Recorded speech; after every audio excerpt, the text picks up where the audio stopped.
ചേച്ചി ആളെ കാണിക്കാൻ വേണ്ടിയിട്ടാണോ ഈ സാരിക്ക് ചേരുന്ന വളയും പൊട്ടും ഒക്കെ ഇട്ട് ഒരുങ്ങിക്കെട്ടി വന്നിരിക്കുന്നത്? ഗ്രീഷ്മ ഇതെന്റെ ഇഷ്ടമാണ്. ഇത് ഇപ്പൊ ഞാൻ പറയുന്നത് എന്റെ കാര്യം, ഗ്രീഷ്മ പറയുന്നത് ഗ്രീഷ്മയുടെ അഭിപ്രായം അല്ലേ? കാണിക്കാൻ വന്ന പോലെ എനിക്ക് ഫീൽ ചെയ്തു. ആയിക്കോട്ടെ, കുഴപ്പമില്ല. ഇത്രയുടെയും വ്യക്തി സ്വാതന്ത്ര്യങ്ങളിൽ പെടുന്ന കാര്യമാണെന്നാണ് ഞാൻ ഈ കാര്യത്തെ മനസ്സിലാക്കുന്നത്. എനിക്കും ഒരു ജേർണലിസ്റ്റ് ചോദിച്ചൂടാത്തൊരു ചോദ്യമാണ് ഗ്രീഷ്മ എന്നോട് ചോദിച്ചതെന്ന് ഞാൻ പറയും. എന്റെ മുമ്പിലിരിക്കുന്ന ആളോട് എനിക്ക് എന്ത് ക്വസ്റ്റ്യൻ വേണേലും ചോദിക്കാം, അല്ലാതെ അയാളുടെ മൂക്കിന്റെ തുമ്പത്ത് കയറി ചോദിക്കുന്നതല്ല.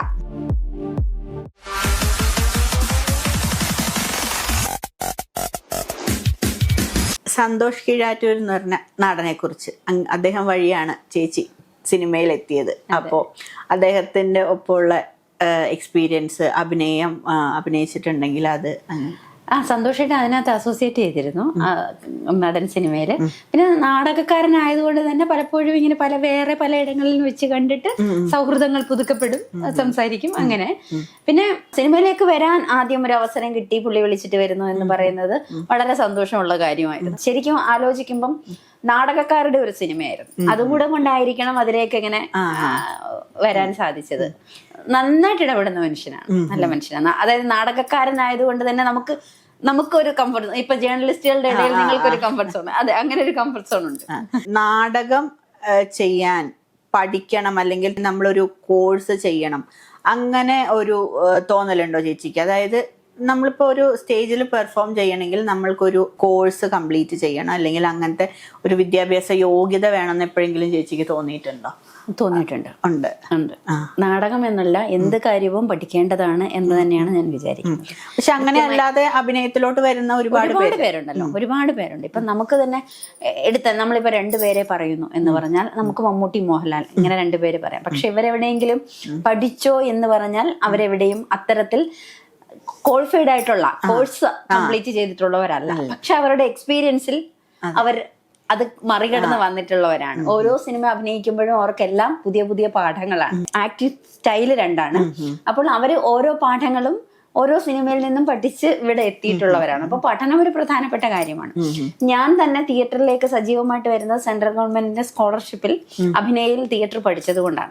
അപ്പൊ തിയേറ്റർ പഠിക്കുമ്പോൾ നമുക്ക് കിട്ടുന്ന ഒരു ഗുണമെന്ന് പറഞ്ഞാൽ നമ്മൾ എങ്ങനെയാണ് ഒരു ക്യാരക്ടറിനെ അനലൈസ് ചെയ്യേണ്ടത്, അത് ഏത് തരത്തിലായിരിക്കണം നമ്മൾ അപ്പോൾ റെസ്പോണ്ട് ചെയ്യുന്നത്, അങ്ങനെ ഒരുപാട് കാര്യങ്ങൾ നമ്മൾ എടുക്കേണ്ട എനർജി, അങ്ങനെ ഒരുപാട് കാര്യങ്ങൾ, ഒരു വോയിസിന്റെ മോഡുലേഷൻ, കുറെ കാര്യങ്ങൾ നമ്മൾ പഠിച്ചിട്ടാണ് ഇവിടെ എത്തുന്നത്. അപ്പൊ പുതിയതായിട്ട് അഭിനയിക്കാൻ ആഗ്രഹമുള്ള, മനസ്സിൽ ഇങ്ങനെ അഭിനയം സ്വപ്നം കണ്ടു കഴിയുന്ന ഒരുപാട് യുവതലമുറ ഉണ്ടാവും.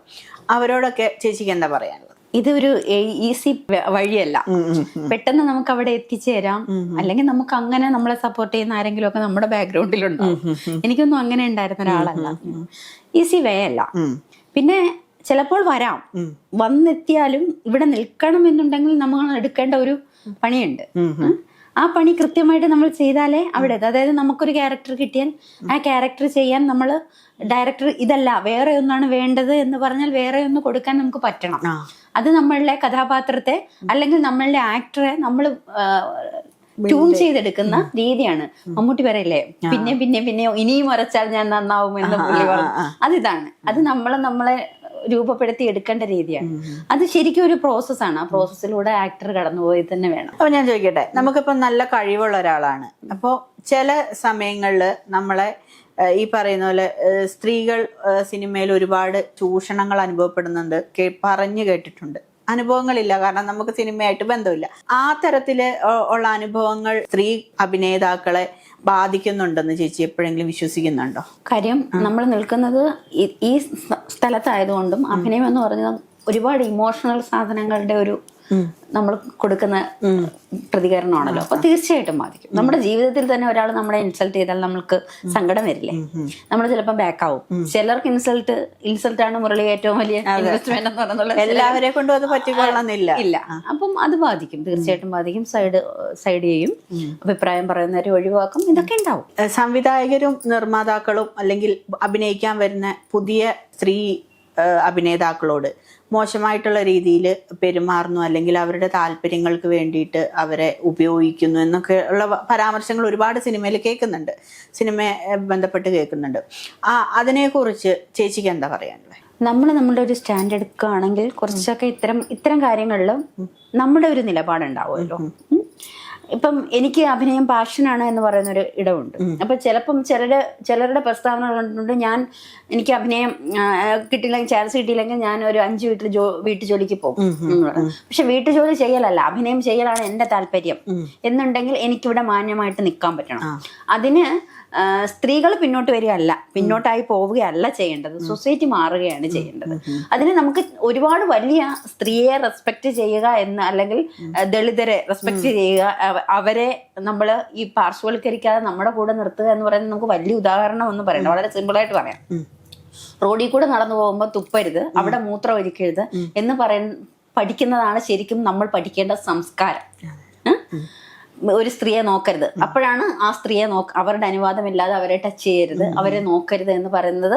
ഈ ചെറിയ കാര്യങ്ങളിൽ നിന്നും നമ്മൾ പഠിച്ചു വന്നാൽ മതി. അത് നമ്മൾ പഠിച്ചു വരേണ്ടതാണ്. ആ ഇടത്ത് നമ്മൾ എത്തിയിട്ടില്ല, ആ ഇടത്ത് എത്തുകയാണ് പ്രധാനം. അല്ലാതെ സ്ത്രീകൾ ഇവിടേക്ക് വരാതിരിക്കണം, അതാണ് നമ്മുടെ സേഫ് സോൺ. നമ്മൾ അല്ലെങ്കിൽ ഇതിന് പകരം വീട്ടുജോലിക്ക് പോവുക എന്ന് പറയുന്നതല്ല. അപ്പൊ ഇങ്ങനെ ഒഴിഞ്ഞു മാറി പോയത് കൊണ്ടാണോ ഇപ്പോഴും ഈ പ്രശ്നം നിലനിൽക്കുന്നതെന്ന് തോന്നുന്നുണ്ടോ? അതായത് പല സ്ത്രീകളും ഇങ്ങനെയുള്ള ചൂഷണങ്ങൾ നേരിടേണ്ടി വന്നപ്പോൾ അവർ ഒഴിഞ്ഞു മാറി അവര് കുടുംബജീവിതത്തിലോ അല്ലെങ്കിൽ മറ്റു കാര്യങ്ങളിലോട്ടോ തിരിഞ്ഞു. അതെ, പുതിയതായിട്ട് വരുന്നവർ ഈ നിരന്തരം ഈ ചൂഷണങ്ങൾ നേരിടേണ്ടി വന്നു.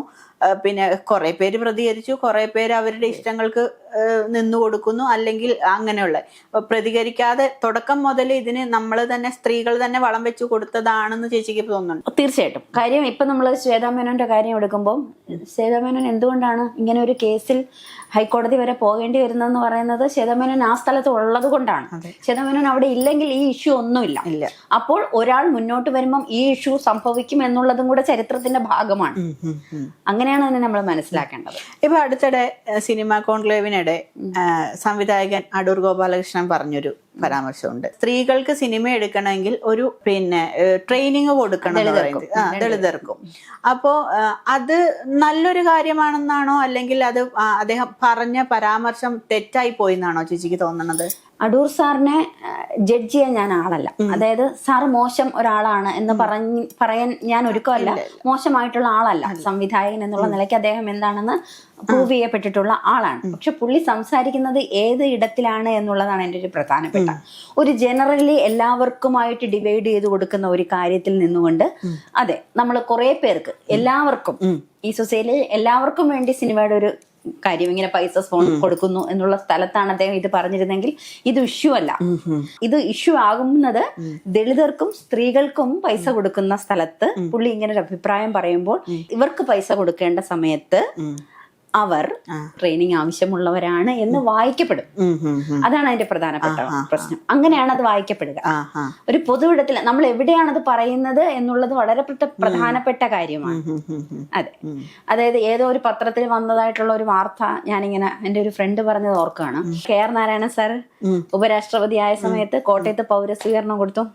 കോട്ടയത്ത് പൗരസ്വീകരണം കൊടുക്കുമ്പോൾ സ്വാഭാവികമായിട്ടും റോഡുകളൊക്കെ, യാത്ര, പൊതുജനത്തിന്റെ യാത്ര സൗകര്യം നഷ്ടമായി, അവർ ഒരുപാട് ബുദ്ധിമുട്ടി എന്നൊക്കെ പറഞ്ഞിട്ട് കോട്ടയത്ത് ഉപരാഷ്ട്രപതിക്ക് പോയത് സ്വീകരണത്തിൽ വലഞ്ഞ നാട്ടുകാർ എന്ന് ഒരു പത്രത്തിൽ അടിച്ചു വന്നു എന്ന് പറഞ്ഞു. പക്ഷെ ഇവിടെ തന്നെ നമ്മുടെ കരുണാകരൻ പോയിട്ട് സ്വീകരണം, അവരുടെ പാർട്ടിയുടെ സ്വീകരണം ഉണ്ടാവും, ഉമ്മൻചാണ്ടിക്ക് സ്വീകരണം ഉണ്ടാവും. പക്ഷെ അപ്പോഴൊന്നും പൊതുജനം വലയുന്നില്ല. പൊതുജനം വലയുന്നത് KR നാരായണൻ എന്ന് പറയുന്ന ഒരാൾക്ക് സ്വീകരണം കൊടുക്കുമ്പോഴാണെന്നുള്ള ചിന്ത വരുന്നത് നമ്മുടെ ഉള്ളിൽ കിടക്കുന്ന ചിന്തയാണ്. ആ ചിന്തയാണ് നമുക്ക് മാറ്റേണ്ടത്.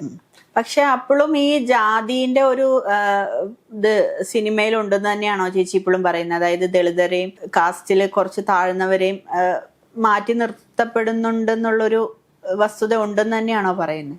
സംശയം എന്താണ് ആ കാര്യത്തിൽ? സംശയം എന്താ?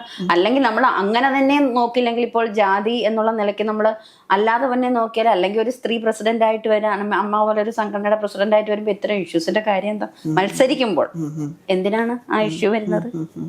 സ്വാഭാവികമല്ലേ. വ്യസന സമേതത്തിലെ ഒരു 2 ഡയലോഗ് ഓർമ്മയുണ്ടോ ഏതെങ്കിലും പറയാനേ? 7 വർഷം ആറ്റിങ്ങ കോടതിയിൽ കേസ് നടത്തിയിട്ട് കിട്ടിയ വഴിയാണ്, അവിടെ കൊണ്ടിട്ട് അടക്കാൻ കിട്ടുള്ളൂ. അവക്കൊക്കെ നിന്നെയൊക്കെ ഞാൻ മണ്ണ് വായി എറിഞ്ഞ് കൊല്ലുവോ. ഈ ക്യാരക്ടറിലോട്ട് വരുമ്പോൾ, അതായത് ഒരു ക്യാരക്ടർ ചേച്ചിക്ക് തരുമ്പോൾ ചേച്ചി അതെങ്ങനെയാണ് ഉള്ളിലോട്ട് എടുക്കുക? ഈ ക്യാരക്ടറിലോട്ട് മാറണമല്ലോ, ഈ നിൽക്കുന്ന ശൈലജയിൽ നിന്ന് ക്യാരക്ടറിലോട്ട് മാറണമല്ലോ. അപ്പോൾ ചേച്ചി അതെങ്ങനെയാണ് ഉള്ളിലോട്ട് എടുക്കുക? അത് ഓരോ മാനറിസങ്ങൾ ഉണ്ടാവില്ലേ ഓരോ ക്യാരക്ടറിനും? പുറത്ത് കാണുന്ന മാനറിസങ്ങളിൽ അല്ലാതെ എങ്ങനെയാണ് ആ ക്യാരക്ടർ, എന്തുകൊണ്ടാണ് ആ ക്യാരക്ടർ ഇപ്പോൾ ഇവിടെ സംഭവിക്കുന്നത് എന്ന് നമ്മൾ ആലോചിക്കണമല്ലോ. എന്തുകൊണ്ടാണ് ഈ ക്യാരക്ടർ ഇങ്ങനെ പെരുമാറുന്നത്? ഇപ്പൊ ഞാൻ ചുമ്മാ പറഞ്ഞാൽ വ്യസന സമയത്തിലെ അംബികയുടെ ക്യാരക്ടർ പറഞ്ഞാൽ, അംബികയ്ക്ക് തീർച്ചയായിട്ടും ഇപ്പുറത്ത് കുറച്ച് കാശുള്ള വീട്ടുകാരാണ് ഇപ്പുറത്തുള്ളത്. അപ്പൊ കാശില്ലാതെ വളരെ കഷ്ടപ്പെടുന്ന ആളാണ് അംബിക. പിന്നെ ഈ പറഞ്ഞ പോലെ അംബികയ്ക്ക് ഇവിടുത്തെ 2 പെണ്ണുങ്ങളോട് നല്ല അസൂയ ഉണ്ട് ഓൾറെഡി. പിന്നെ അംബികയ്ക്ക് അപ്പുറത്തൂടെ ഒരു വഴി ഉണ്ടായിട്ടും ഇവരുടെ പറമ്പിനെ കട്ട് ചെയ്ത് വഴി വാങ്ങിക്കാനുള്ള ഒരു കുന്നായ്മ ഓൾറെഡി ഉണ്ട്. പിന്നെ മേ ബി ചിലപ്പം അംബികയുടെ ഭർത്താവായിട്ടുള്ള പ്രസന്നന് ചിലപ്പോ ഇവിടുത്തെ പെണ്ണുങ്ങളുമായിട്ട് പണ്ടൊരു സൗഹൃദ പ്രേമം ഒക്കെ ഉണ്ടായിരിക്കാം. അപ്പൊ മൊത്തത്തിൽ സംശയം എന്നുള്ള സംശയം. പിന്നെ മൊത്തത്തിൽ പിന്നെ പ്രസന്നൻ നല്ല കള്ളുകൂടിയനാണ്, സാമ്പത്തിക സ്ഥിതി വളരെ കുറവാണ് അംബികയ്ക്ക്. അപ്പൊ ഈ ഫ്രസ്ട്രേഷൻ എല്ലാം കൂടെയാണ് അംബികയെ കൊണ്ട് ഇങ്ങനെ ഒരു കഥാപാത്രമാക്കി മാറ്റുന്നത്. അപ്പം ഇങ്ങനെ ഒരു തോട്ട് പ്രോസസ്സ് നമ്മുടെ ഉള്ളിൽ നടക്കണമല്ലോ. അതാണ് പ്രധാനമായിട്ടും എന്തുകൊണ്ട് ഈ ക്യാരക്ടർ ഇങ്ങനെ പെരുമാറുന്നു എന്നുള്ള ഒരു തോട്ട് പ്രോസസ്സാണ് ആദ്യം നടക്കുക. പിന്നെയാണല്ലോ നമ്മൾ ഡയറക്ടർ അത് ഇങ്ങനെ ഇത്രയും വോളിയത്തിലായിരിക്കണം സംസാരിക്കേണ്ടത്, അല്ലെങ്കിൽ ഇങ്ങനെ ആയിരിക്കണം അവരുടെ ചിന്ത കുറച്ചും കൂടെ ആലോചിക്കേണ്ടത് എന്നൊക്കെ ഡയറക്ടർ പറഞ്ഞു തരുമോ. അതും കൂടെ വെച്ചിട്ടാണ് നമ്മൾ ക്യാരക്ടറിനെ സ്ക്രിപ്റ്റ് കിട്ടി കഴിയുമ്പോൾ ഇപ്പോൾ ഒരാളൊരു സംവിധായകനോ സ്ക്രിപ്റ്റ് റൈറ്ററോ ചേച്ചീനെ സമീപിക്കുമ്പോൾ ഒരു ക്യാരക്ടർ ചൂസ് ചെയ്യുന്ന എന്തൊക്കെ നോക്കിയിട്ടായിരിക്കും? കൂടുതൽ അഭിനയിക്കാനുള്ള സാധ്യത നോക്കിയിട്ടായിരിക്കും, അല്ലെങ്കിൽ അഭിനയിക്കാൻ ഇപ്പൊ ഒരു ചെറുതാണെങ്കിലും ഒരു സീനാണെങ്കിലും എനിക്കതിനകത്ത് എന്തെങ്കിലും ചെയ്യാനുണ്ടോ എന്ന് നമ്മൾ നോക്കുമല്ലോ. അങ്ങനെയാണ്. പിന്നെ ടോട്ടൽ ആ സിനിമ എന്താണ് കൺവേ ചെയ്യാൻ ഉദ്ദേശിക്കുന്നത് അത് നോക്കും. പിന്നെ സംവിധായകൻ ആരാണ്, അല്ലെങ്കിൽ സ്ക്രിപ്റ്റ് ആരാണ്, പ്രൊഡ്യൂസേഴ്സ് ആരാണ്, അങ്ങനത്തെ കാര്യങ്ങള് ഇല്ല. അങ്ങനെ ഞാൻ നോക്കാറില്ല. എന്റെ ക്യാരക്ടർ അങ്ങനെയാണ് നോക്കാറുള്ളത്. പിന്നെ ഇനി ചേച്ചിക്ക് ചെയ്യണം എന്ന് ആഗ്രഹമുള്ള കഥാപാത്രങ്ങൾ എങ്ങനത്തെയൊക്കെയാ? അമ്മ കഥാപാത്രങ്ങളില് ആരുടെ അമ്മയായിട്ട് അഭിനയിക്കുകയാണെന്നാണ് ഇനി കൂടുതൽ ആഗ്രഹം? അങ്ങനെ ഇല്ല കേട്ടോ, ഇന്നത് ചെയ്യണം അങ്ങനെ ഇല്ല. എനിക്ക് തോന്നി ഒരു സമയത്ത് മിന്നാമിനിങ് സുരഭി സുഹൃത്താണ്, സുരഭി മിന്നാമിനിങ് ചെയ്ത സമയത്ത് ഞാൻ വിചാരിച്ചിരുന്നു അതുപോലെ ഇത്രയും ഒക്കെ ഒരുപാട് വേരിയേഷൻ ഉള്ള ക്യാരക്ടർ ചെയ്യാൻ പറ്റിയിരുന്നത്. ആ സമയത്താണ് അശോക് നാഥ് സാർ സംവിധാനം ചെയ്ത കാന്തി എന്ന സിനിമയിൽ അഭിനയിക്കാൻ പറ്റിയത്.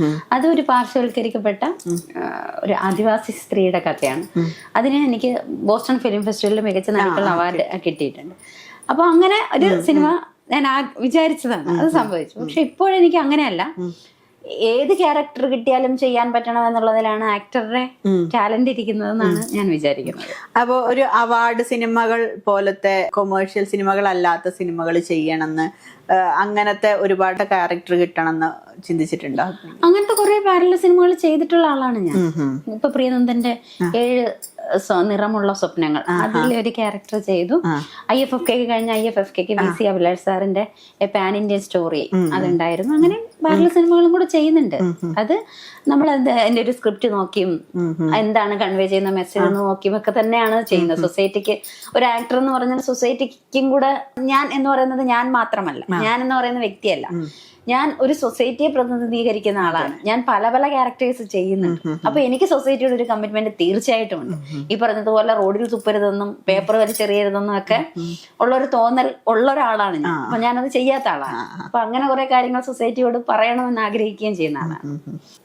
ചേച്ചി ആളെ കാണിക്കാൻ വേണ്ടിയിട്ടാണോ ഈ സാരിക്ക് ചേരുന്ന വളയും പൊട്ടും ഒക്കെ ഇട്ട് ഒരുങ്ങിക്കെട്ടി വന്നിരിക്കുന്നത്? അല്ലെങ്കിൽ പിന്നെ കുറച്ച് അടക്കം ഒതുക്കത്തിലൊക്കെ വരാൻ പാടില്ല? ഈ സാരിക്ക് എന്താണ് കുഴപ്പം? സാരിക്ക് കുഴപ്പമുണ്ടെന്നല്ല പറയണത്, പക്ഷെ ഈ ഒരു എന്താ പറയാ മാച്ചിങ് വളയും കമ്മലും ഒക്കെ ഇട്ട് മുടിയൊക്കെ പറത്തിട്ട്. ഗ്രീഷ്മ ഇതെന്റെ ഇഷ്ടമാണ്. ഇപ്പൊ ആൾക്കാർ ഇത് കാണുമ്പോ ചിലപ്പം ഇപ്പം ഗ്രീഷ്മയ്ക്ക് ചിലപ്പം ഇതിങ്ങനെ തോന്നും. വേറെ ചിലർക്ക് ഈ കുട്ടി കൊള്ളാം, നല്ല രസമുണ്ടല്ലോ എന്നും തോന്നും. അപ്പൊ അത് ഓരോരുത്തരുടെ കാഴ്ചപ്പാടാണ്. എനിക്ക് ഇങ്ങനെ വേഷം ഇടണം എന്നുള്ളത് എന്റെ ഇഷ്ടമാണ്. അത് ഞാൻ പറയാ ചേച്ചി, ഇതിപ്പം ആൾക്കാരെ കാണിക്കാൻ വേണ്ടി മാത്രം, ചേച്ചിക്ക് ഇടുന്ന ഇഷ്ടത്തിന് വന്നതല്ല, ചേച്ചി ആൾക്കാരെ കാണിക്കാൻ വേണ്ടി വന്നതാണെന്ന് തോന്നുന്നു. ഇത് ഇപ്പൊ ഞാൻ പറയുന്നത് എന്റെ കാര്യം, ഗ്രീഷ്മ പറയുന്നത് ഗ്രീഷ്മയുടെ അഭിപ്രായം അല്ലേ? ഞാൻ എന്റെ കാര്യം പറയുന്ന പോലെ ഞാൻ ഗ്രീഷ്മയുടെ അഭിപ്രായത്തെ ബഹുമാനിച്ച് തീരുന്ന പ്രശ്നമല്ലേ ഉള്ളത്. നിങ്ങൾ എന്നെ പറ്റി പറഞ്ഞോ, ഞാനല്ലേ ജീവിക്കുന്നത്, എന്റെ ജീവിതമല്ലേ ഞാൻ ജീവിക്കുന്നത്. ഇപ്പം എന്നെ പറ്റി നിങ്ങൾ എന്ത് പറയുന്നു എന്നുള്ളത് ഞാൻ കൺസേൺ ആവേണ്ട കാര്യമില്ലല്ലോ. ഞാൻ ഒരു ഇന്റർവ്യൂല് വന്നിരിക്കുമ്പം ഇങ്ങനെ ഭയങ്കരമായിട്ട് കാണിക്കാൻ വന്ന പോലെ എനിക്ക് ഫീൽ ചെയ്തു. ആയിക്കോട്ടെ, കുഴപ്പമില്ല. ഇതിനകത്ത് ഇത് പറഞ്ഞാൽ നമ്മളിത് എങ്ങനെയാ പറയാന്നറിയാമോ? ഇപ്പം അടൂർ സാർ പറഞ്ഞില്ലേ ഹുയിഷി എന്ന് പറഞ്ഞില്ലേ, അവരെ ആർക്കറിയാം? അവര് ഞാൻ സംസാരിച്ചോണ്ടിരിക്കുമ്പോ എഴുന്നേക്കാൻ ആരാണ് എന്ന് പറയുന്നത് പരസ്പരമുള്ള റെസ്പെക്ട് ഇല്ലായ്മയുടെ കാര്യമാണ് കാണിക്കുന്നത്. അവരാരാന്ന് ചോദിക്കേണ്ട കാര്യം. ചേച്ചിന്റെ റെസ്പെക്ട് ചെയ്തുകൊണ്ട് തന്നെയാണ് ഞാൻ ചോദിച്ചത്. ഇങ്ങനെ കുറച്ചും കൂടി ഒരു ഒതുക്കത്തിൽ വന്നുകൂടായിരുന്നോ? അപ്പൊ ഞാനിപ്പോ ഗ്രീഷ്മയോട് പറയുന്നു, ഗ്രീഷ്മ ഇട്ടിരിക്കുന്നത് ഇതിപ്പം കുറച്ച് കാല് കാണുന്ന ഡ്രസ്സാണ്, പിന്നെ ബോഡി വല്ലാണ്ട് ഒതുങ്ങി ഇരിക്കുന്ന രീതിക്കാണ് ഈ ഡ്രസ്സ് ഇരിക്കുന്നത്, പിന്നെ മുടി കുറച്ചും കൂടെ നീട്ടി വളർത്തിക്കൂടെ എന്ന് ഞാൻ ചോദിക്കുന്നത് പോലെയാണ് ഇപ്പൊ എന്നോട് തിരിച്ചു ചോദിച്ചത്. ഇത് ഓരോരുത്തരുടെയും വ്യക്തി സ്വാതന്ത്ര്യങ്ങളിൽ പെടുന്ന കാര്യമാണെന്നാണ് ഞാൻ ഈ കാര്യത്തെ മനസ്സിലാക്കുന്നത്. അപ്പം അത്തരത്തിൽ ശരിക്കും ഒരു ജേർണലിസ്റ്റ് ചോദിച്ചൂടാത്തൊരു ചോദ്യമാണ് ഗ്രീഷ്മ എന്നോട് ചോദിച്ചതെന്ന് ഞാൻ പറയും. അല്ല, ഞാനിപ്പോ ഇന്റർവ്യൂവിന് വന്നിരിക്കുന്ന എന്റെ മുമ്പിലിരിക്കുന്ന ആളോട് എനിക്ക് എന്ത് ക്വസ്റ്റ്യൻ വേണേലും ചോദിക്കാം. അങ്ങനെ ചോദിച്ചൂടാ. ഞാൻ കൈ ചൂണ്ടുമ്പം എന്റെ കൈ മറ്റൊരാളുടെ മൂക്കിന്റെ തുമ്പത്ത് എത്താതെ അതിന്റെ ഇപ്പുറം വരെ നിർത്താൻ പഠിക്കുന്നതാണ് ഏതാണ് ക്വസ്റ്റ്യൻ ചെയ്യാനുള്ള സ്വാതന്ത്ര്യം എന്ന് പറയുന്നത്. അല്ലാതെ അയാളുടെ മൂക്കിന്റെ തുമ്പത്ത് കയറി ചോദിക്കുന്നതല്ല കേട്ടോ. ഒരിക്കലും അങ്ങനെ ആയിരിക്കരുത്. ഞാൻ ഇന്റർവ്യൂ ചെയ്യാൻ എനിക്ക് കിട്ടിയിരിക്കുന്ന ഡയറക്ഷൻ എന്ന് പറഞ്ഞിട്ടുണ്ടെങ്കിൽ എന്റെ മുമ്പിൽ വരുന്ന ആളോട് എന്ത് ക്വസ്റ്റ്യനും ചോദിക്കാം. അങ്ങനെ നിങ്ങൾ ചോദിക്കുന്ന എന്ത് ക്വസ്റ്റ്യനും ഇവിടെ ഇരുന്ന് മറുപടി പറയേണ്ട ആളല്ല ഞാൻ. അങ്ങനെ ഒരു കമ്മിറ്റ്മെന്റ് നമ്മൾ തമ്മിൽ ഇല്ല. അത് ജീവിതത്തിൽ തമ്മിൽ ആർക്കും ആരോടും ഇല്ലെന്നാണ് ഞാൻ മനസ്സിലാക്കുന്നത്. നിങ്ങൾ എന്ത് പറഞ്ഞാലും അത് കേട്ട് അതിനനുസരിച്ച് നിൽക്കേണ്ട കാര്യം ഇല്ലല്ലോ. നിങ്ങൾ എന്നെ ഇന്റർവ്യൂ ചെയ്യാൻ വിളിക്കുന്നു, ഞാൻ അഭിനയിച്ച കുറെ സിനിമകൾ ചിലപ്പോൾ നിങ്ങൾ കണ്ടിട്ടുണ്ടാവും, ഇല്ലാതെയും ഇരിക്കാം. നിങ്ങൾ ചോദിക്കുന്നു, അതിന് ചിലപ്പം എനിക്കിഷ്ടമുള്ള മറുപടിയും കൂടെ ആയിരിക്കും ഞാൻ പറയുന്നത്. അല്ല നിങ്ങൾ പ്രതീക്ഷിക്കുന്ന മറുപടി തരണം എന്ന് പറഞ്ഞിട്ട് കാര്യമില്ല. അല്ല, ഞങ്ങൾ പ്രതീക്ഷിക്കുന്ന മറുപടി അല്ല. എനിക്ക് ചോദിക്കാനുള്ളത് ചോദിച്ചു. ചേച്ചിക്ക് എന്താണോ പറയാനുള്ളത് അത് പറഞ്ഞു, അത്രേ ഉള്ളൂ. പറഞ്ഞില്ലെങ്കിലോ? അതിപ്പോ ഒരു ഇന്റർവ്യൂ. നിങ്ങൾ ചോദിക്കുന്നു, ഞാൻ പറയുന്നില്ല എന്ന് ഞാൻ അങ്ങ് തീരുമാനിക്കുന്നു, എന്ത് ചെയ്യാൻ പറ്റും? ഒന്നും ചെയ്യാൻ പറ്റില്ല. അപ്പൊ നമുക്കത് മതിയാക്കി പോകാനല്ലേ പറ്റുള്ളൂ. നമുക്ക് മതിയാക്കി പോകാം.